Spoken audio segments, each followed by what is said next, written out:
Throughout Lent, we have been listening to the Gospel of Mark. And this morning, we finish the Gospel of Mark by reading chapter 16. In fact, it is in your bulletin. I am only going to read verses 1 through 8. Mark 16.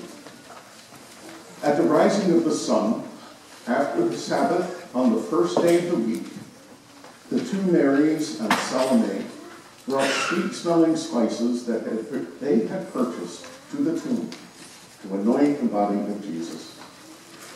Along the way, they wondered to themselves how they would roll the heavy stone away from the opening. But when they arrived, the stone was already rolled away, in spite of its weight and size. Stepping through the opening, they were startled to see a young man in a white robe seated inside and to the right.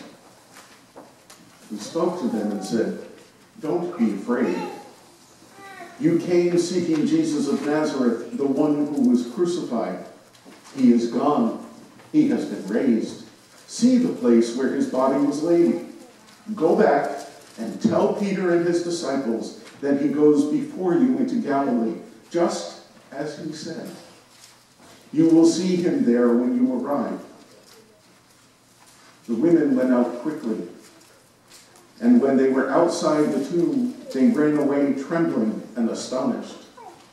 Along their way, they didn't stop to say anything to anyone because they were too afraid. And our commentator on the Gospel from the Voice translation tells us, Mark finishes his Gospel in the same way that he begins it, quickly, without commentary or explanation. He also finishes it in a humble way. It is the lowly women who take center stage in this greatest miracle of Jesus. The heavenly messenger sends the women with a commission to tell the disciples what has happened, making them the first preachers of the resurrection. Here ends our reading of the Gospel.